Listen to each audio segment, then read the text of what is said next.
No, it was actually a matter of timing, because if we don't play, a lot of the shows we're doing are festivals, and if we don't play them now, you can't play them till next year. Right. And we thought they were really good festivals, and they're really a good. I done them with Soulfly, most of them, Rock and Bring and Download, and they're killer exposure, killer crowd, and I think a lot of people really interested in me and Igor again, so it's got a big buzz. But we're coming to the States too. The Conspiracy tour is going to be pretty big the way I see it.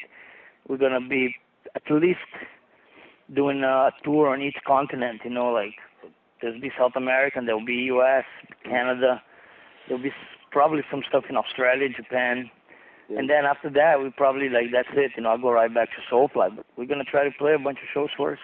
Right. Well, actually, I was going to ask you a question about Soulfly. So from what you're saying is, obviously you will continue with Soulfly. Like this newer band is not your full-time and permanent focus. Right. Okay. It takes a lot of my time, right now, and then on the making of it. And it is very special, I don't mistreat.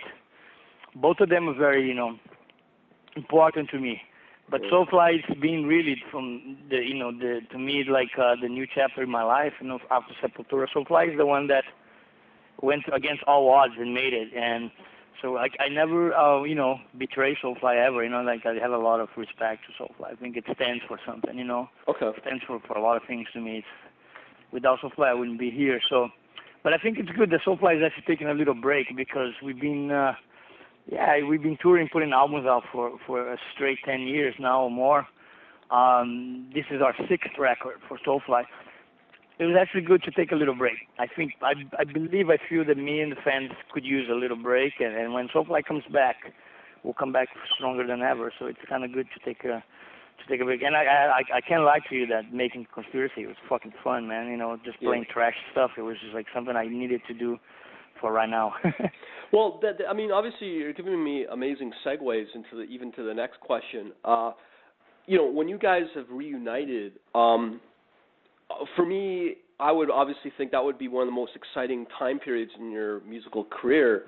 But what are you telling the media? Are you trying to keep it on the down low, or are you actually saying, this is the biggest deal for me, or what are you telling other media?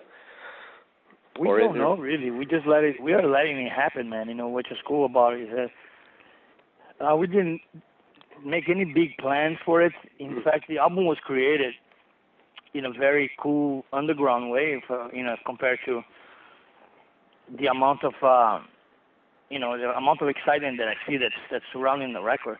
It was actually made very low key, on purpose, because I wanted to concentrate on the music and not. And don't let the excitement kind of take away from the music. That happens sometimes, and the album become not so important. Everybody's more important about the pictures and more important about do this, do that. I really want to make sure that didn't happen. So I went in the studio without anything, without camera, without photographers, without nothing. It was very, very kind of a quiet recording, but it was cool because of that. Because we work solid, nonstop. Once the album was done. Now that we're starting to do some cool things with it, and then the tour comes, we're gonna just kind of roll with it. But not really. I speak for me and Igor mostly. We both had really big success, with Sepul, and did not really fulfill us like some other musicians. They really need that. I didn't like that much. I prefer the selective kind of crowd and not being in a spotlight. Kind of annoying, actually, when they see your face everywhere. It sucks, Like in Brazil, it was like that.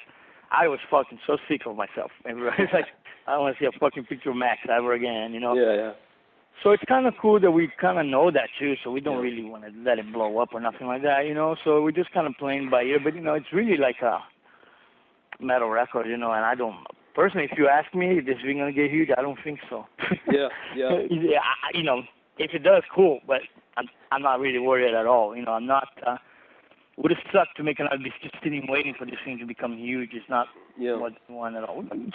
Love the record. I'm really into the record, the way it is, whatever happens to it. So it sounds like to me you would down the road have no real intentions of ever resurrecting what you have now and tour and record under the name Sepultura then. No. In fact, like I said, the period of Sepultura day I don't like. Yeah. Dislike is the Roots one. Not musically. Musically, I think it was great.